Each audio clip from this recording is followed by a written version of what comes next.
Hey guys, so it's Tuesday today when this will be posted. I get a lot of questions about what I believe in now. A lot of people ask me this in comments. I've gotten a couple of, um, just mainly comments and people in my real life who talk to me all the time, texts and things like that. No official emails, but texts. There are people in my life who want to know what I believe in right now. There's, well, if you don't believe in the church, what do you believe in? And that's kind of the question all the time. Well, where did your belief go? Like, what do you do with it? Like, it's like a physical thing that, like, well, I'm not going to use this anymore. So, well, then what are you going to do with it? Like it's like it exists as an entity. So I get asked it a lot. And I got to say, I don't really feel like this is fair for people to expect me to just know what I believe in because, like, it's so complex. Like, no one except Mormons asks me this. It's not really ex-Mormons.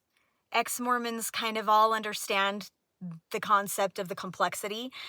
Uh, it's not never Mormons. Never Mormons don't understand why it's important. So it's just Mormons. It's just active Mormons. And I think that all of their intentions are really good. So I don't mean to say this in any sense that it's like, stop asking me this question. Like, I appreciate the opportunity to discuss it. I appreciate the opportunity to talk about it. I just feel like sometimes there's an expectation that I need to have it all laid out. I need to know exactly what I believe about everything. And, it's totally fair and it's completely understandable. It's just not like it's a fair question, but it's not fair and a fair expectation, if that makes sense. And here's why. The Mormon church has an explanation for literally every single thing. Why, what happens when you die? Why do bad things happen to good people? What about heaven and hell? How should I live my life? What is right and wrong? If you have a question about literally any kind of spiritual thing and some temporal things even, the church will have an answer for you. And so Mormons literally cannot fathom that a person may not have like a solid belief in anything that you can bring up. Like, if I don't believe in the church anymore, surely I must have replaced those beliefs with something else. And I literally haven't in most cases, which blows people's minds. And what I do believe, well, it's pretty complicated. I feel like currently I'm an atheist leaning, agnostic pagan. And I know that that sounds like super weird. Okay. Like I'm going to explain some things here in a moment, but, I'm atheist leaning, meaning I I think that the most likely situation is that there's no God. So atheist leaning. But I'm agnostic because I'm willing to have an open mind and maybe there's something out there. Maybe there's a creator. Maybe there's a God of some form or another or whatever.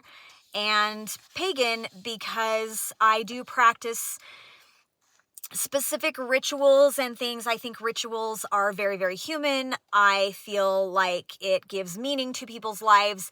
We know from history and studying the history of religion and everything that there's no way we can really escape this. This is what people do. People create ritual. I feel like I need ritual in my life. I need something akin to prayer or whatnot that helps me focus whatever energy I have, whatever my needs are that I can kind of like, manifest or whatever. And so, but there's like a lot of different paganism. That paganism is just really a reference to a religion that isn't the norm of the day. So, there's a lot of different paganism. I tend to lean toward a little bit more of a Celtic paganism. Um, and maybe a little bit Norse. My kids are really into the Norse paganism, so sometimes I pick up on pieces of that as well. Um, I'm still studying and I'm still learning about those things, so it's not something that is super set in stone. But I want to talk about a few things here. The day, let's see.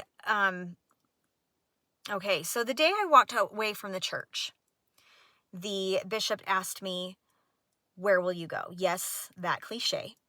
And I told him that I was not eager to leave this church and to just jump into another high demand, high trauma religion, and I didn't plan to go anywhere. The day I left, I told the bishop that I was still Christian, and I was not lying about that, but it did not take very long for me to completely abandon that. And then it didn't take me very long to abandon God either. I don't think it happened at exactly the same time, and I don't even remember if I abandoned God before I abandoned Christ, because I still felt kind of like, even if there's not a God, like Christ as a teacher taught good things, and so, like, I don't know. I don't really know. It was all not necessarily linear, just kind of like a jumble, but this is where I'm at right now. And when I left, I dove into witchcraft very quickly, which for various reasons, and a lot of people were super surprised. I don't personally, this was my very first video, actually. Very, very, very first video that I made.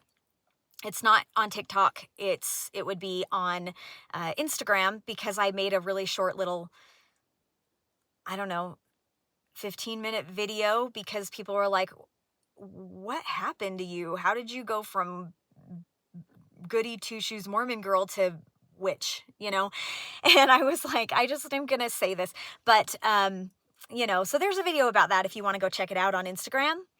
And it's not even on my Words of Ex-Mormon Instagram. It's on my Blessed Be Alchemy, which is my soap that I make and sell. They're potions, magical potions, and I have those there. But anyway, you can go find it if you want to. I made that video, and I jumped into that for various reasons. People thought it was really weird. It's really not that weird. If you know me, I have been really into Celtic lore and Celtic customs and paganism as like a fascination, and fairies and magic and stuff like that my whole life. So it's not really that strange. It's actually a very, very natural progression. However, it is a little bit problematic. Some of the things, and I'm going to talk about it, one of the things that I liked about witchcraft is tarot. Tarot is amazing, and I love tarot, and I will probably always, always do tarot cards, tarot readings and things. To me, tarot is not magical in any way. It's very psychological. You can give the same reading to 5 different people, and they're all going to come away with different takes, different perspectives, different meanings. It's because of the psychological thing. The cards that are drawn will bring to the top of your brain, the things that are in your life. For me, it was just kind of a way for me to make sense of things, of how I felt, and to address things. The first thing you think about, that's at the top of your brain. That's the thing you need to talk about. That's the thing you need to think about. Also, in witchcraft, there's no rules. The witches always say, if I wanted rules, I would go back to religion. Everything in witchcraft is based on intention. And I know, just like, we don't need to talk about this in depth. I know that there are like Wicca, which is an actual religion. There are lots of different religions even that use witchcraft in the religion. This is not my thing. It's not what I do. And so we don't need to get into all the technicalities of everything or whatever. For me, practicing witchcraft was all about intention. It's just what you want it to be. So no one can tell you what to do. And for me, it was super important, because one trigger that started my deconstruction, a big trigger. In fact, it was the thing that inspired my very first tattoo, which I got in 2021, which was 2 years before I even left the church. So and it was it wasn't super rebellious, because I wasn't trying to like rock any boats. I was just trying to do something for myself that was a choice that I made for myself that didn't include another person's or entity's like expectations of myself. I love this tattoo. I have 3 tattoos. I have planned to get lots more, and this one is still by far my most favorite tattoo. I love it. I do not regret my tattoos. I never will. And anyway, so, that autonomy in witchcraft and in the witch community was a super important thing to me. There was, I was tired of having no power, no autonomy, no authority, and being policed by other members and being told what to do. So that's one reason I jumped out of the frying pan and into the cauldron. 3 is because it's an extremely feminine practice, and being suppressed for so long and having no feminine authority, I needed that feminine connection. Not that men can't be witches. There are a lot of male witches. It's just that there are typically more women involved, and it felt very, very accommodating to me and my desires to just be a feminine creator, like to create things and to be spiritual on my own terms.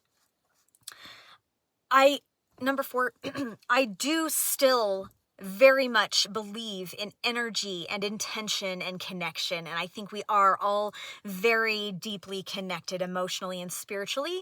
And so it also made sense for me to go into that. However, with all of that said, I've been saying I'm a witch for about 9 months now.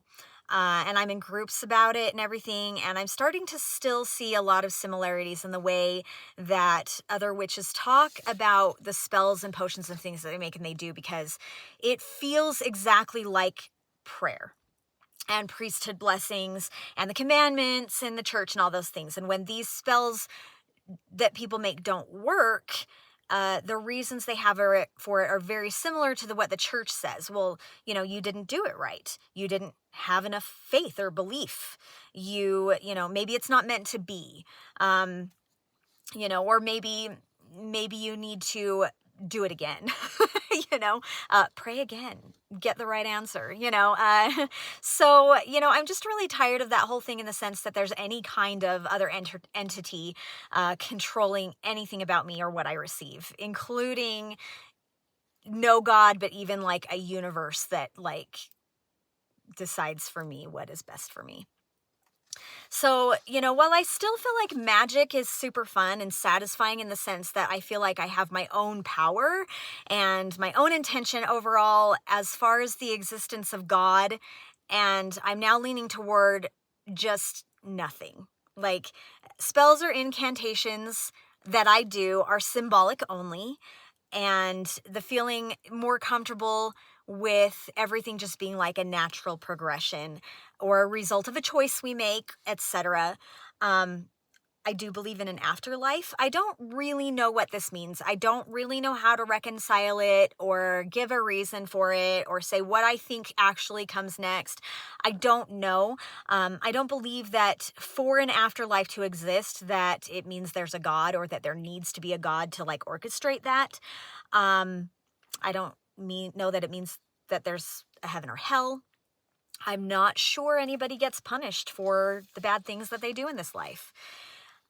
I'll tell you this, though. I used to be afraid of everything. I was so afraid of dying because I didn't want to miss out on anything. And don't get me wrong, like, I'm not eager to die. I don't want to die. Like, I love my life. I'm very happy. It isn't like I'm flippant about it or anything and like it doesn't matter. I'm not like reckless, I just always thought, I don't want to miss my kids' weddings. I don't want to miss my grandkids. And I still don't. I don't have this thought process where, since I have left, like that, I guess I don't know if I can convey this correctly. Feelings are sometimes difficult to put into words.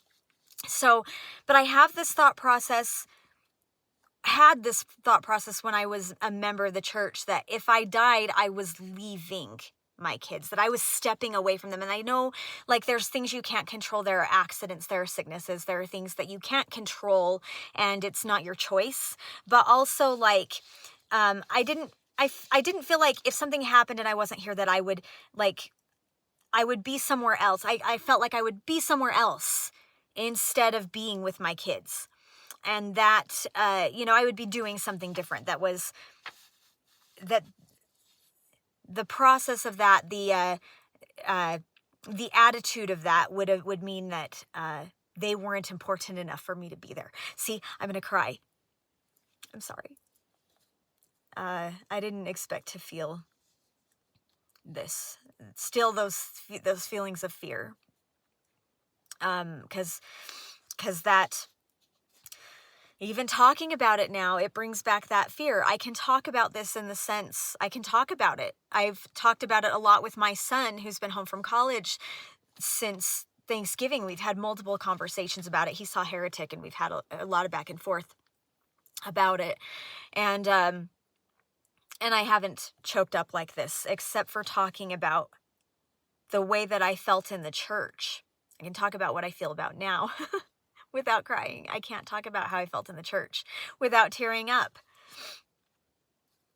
Because my family's the most important thing. My kids are the most important thing to me in the whole world. And so there was like this kind of unspoken, undiscussed kind of thought that since life goes on, like, this life is just a blip, you know? And I mean, it really is. Like, even in my own belief system now, it's still just a little blip. But when you, when you're a Mormon and you pass on, you're going to the next place. You're moving on without your family. You're leaving them behind. And that is always what I felt like. And, death in the Mormon church just felt a lot like, since that belief that life consciously continues after this, we're conscious of what we leave behind, I just had this major fear of missing out. I hope I get the privilege to be around for a really long time and that I die old and happy in my bed, but I feel a lot more peace now that I just feel like whatever happens, it's going to be okay. If there's nothing, then I'm not going to miss anything because I won't know that I'm missing it. And if there's something else after this, I just feel like it's not because I'm leaving them behind. It's not because I'm doing something better or different or working for God in the next kingdom. It's that it's a natural progression. But part of that is that I can't believe that there is a God that plays favorites. So let me see if I can make sense of this. For me, it feels so much better to believe that difficult things like abuse or pain, health problems, death, both losing friends and family while you live on, or being the person who also eventually dies someday, financial issues, cavities, anxiety, depression, fires, natural disasters, etc. All of those things, they just happen. It's natural. It's life. It can really suck sometimes. Not everybody is handed a fair deal and life isn't fair, but I find that a lot more comforting than just suffering along with joy and excitement and boredom and all the things that life brings is just a part of the progression. And to believe that an omnipotent God will intervene to bless one person in this house to find their keys when they're late for work, but that little boy down the street in this house gets beaten up by his parents every night before he goes to bed, and he doesn't intervene. Or that he blesses this person in this house over here with a truckload of financial abundance because he paid his tithing, while this single mom down the street pays tithing and then can't feed her kids, and there's no intervention there. I believe that if there is any kind of creator or all-powerful being in that way, well, I mean, like, I don't believe that there's any being that's really all-powerful, but, like some sort of creator or higher power or whatever, some kind of deity, I kind of feel like it would be a feminine deity. Women are the creators. We are the ones who create, really, but Heavenly Mother is conveniently left out of anything to do with the creation in the temple. 3 men create the world together. Well, 2 men, Michael, who becomes Adam, and Jesus create Earth, apparently under the direction of God, but no Heavenly Mother. But I digress. So those are kind of my basic beliefs right now. I don't know. There's a lot I don't know, and I don't think I'll ever know, at least not until I die and find out for sure. And right now, I'm okay with that. And I know it's crazy to some people for me to just be like, okay, not knowing. I don't know. But to me, it feels freeing, and it feels like I can breathe. And, I fully expect that over time, my beliefs will change. I'm not rigid in my current beliefs. I have an open mind, an open heart. In a year, 5 years, or whatever, I'm sure I'll have different ideas. Right now, my whole belief system is just to be kind and to enjoy as much as I can and to ease the suffering of others whenever I have the opportunity. Because if this is the only time we are guaranteed to have, no one knows what comes next. And the best thing I can do for somebody is to help ease their burden. Anyways, if you'd like to leave a comment, tell me what you believe in, or, let me know. I'd love to hear from you.